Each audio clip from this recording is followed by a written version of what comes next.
La carte IMO. Parce que chaque jour, on vous aide à faire de l'immobilier un levier pour investir à travers les taux qui s'offrent à vous. L'état des taux, là, en ce tout début de mois de mai, comment évolue-t-il les taux de crédit? On va essayer de répondre à cette question que vous êtes peut-être nombreux à vous poser. Cécile Roclor vient de nous rejoindre. Bonjour Cécile. Bonjour Guillaume. Porte-parole d'Empruntis. Quelles sont les toutes premières indications là, sur les dernières heures, les derniers jours, sur l'évolution des taux de crédit? Alors vous avez raison de le dire, on est dans la période charnière du mois, puisque entre la fin du mois, les derniers jours et les 5-6 premiers jours, les banques vont nous adresser leur barème lié au courtier, et donc on va savoir effectivement à quelle sauce on va se faire manger. Et là pour l'instant c'est statu quo, on fait du yo-yo en fonction des banques, il y en a qui baissent 5-10 centimes, il y en a qui montent 5-10 centimes, un peu le même scénario que début avril, mais le résultat des courses pour les emprunteurs, c'est que les taux mini qu'on trouve aujourd'hui au barème des banques n'ont pas bougé depuis maintenant quasiment 3 mois.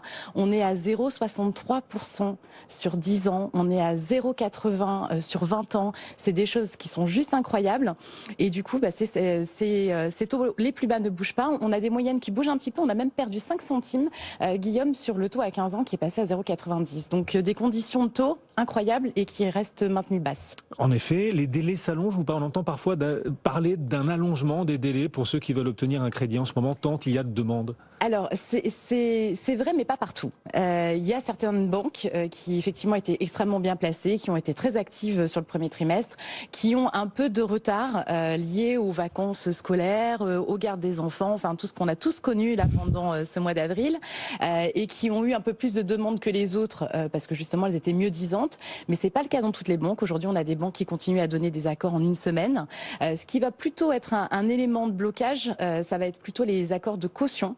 Les crédits logements et autres organismes de caution qui doivent se positionner pour dire si on va ou on va pas sur un dossier, qui eux traitent plusieurs banques et sont un petit peu plus en difficulté en termes de temps de traitement. On a un peu plus de ralentissement, mais aujourd'hui on ne sait rien par rapport à ce qu'on a pu connaître en 2015 ou en 2018. Donc aujourd'hui c'est plutôt bien. Il faut prendre quelques temps de sécurité, marge de manœuvre, il faut préparer son projet. Il ne faut pas attendre d'avoir trouvé son bien pour se lancer dans la recherche du financement, parce que sinon là, effectivement, vous pourriez avoir une mauvaise surprise pendant les conditions suspensives et avoir un refus de prêt. Bon, mais c'est plutôt des bonnes nouvelles que vous nous apportez. Pas d'allongement extraordinaire des délais pour obtenir un crédit immobilier et des taux qui restent en ce début de mois de mai. C'est toujours intéressant de prendre le pouls en début de mois, des taux qui restent toujours aussi bas.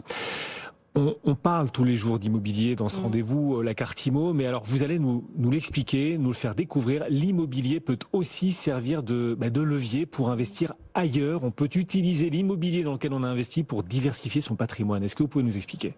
Alors c'est vraiment un sujet nouveau, hein. Ça fait pas très longtemps que ce type de solution de financement existe. Elle se trouve d'ailleurs pas au coin de la rue. Vous le trouverez pas dans les banques traditionnelles. Mais aujourd'hui, effectivement, vous avez raison Guillaume, on peut utiliser le patrimoine immobilier. Il faut savoir qu'aujourd'hui en France, 6 Français sur 10 détiennent de l'immobilier.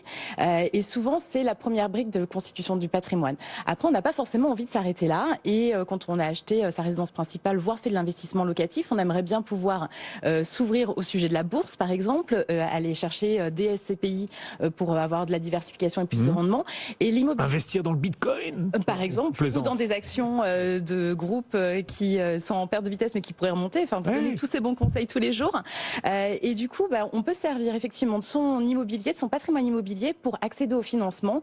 On va aller chercher des prêts qu'on dit hypothécaires, c'est-à-dire des prêts qui prennent pour garantie un bien immobilier et qui vont vous permettre d'avoir une garantie pour financer de la trésorerie. C'est-à-dire qu'on ne va pas vous demander précisément de justifier de votre investissement, mais vous allez pouvoir aller chercher des ressources pour investir dans ce que vous voulez.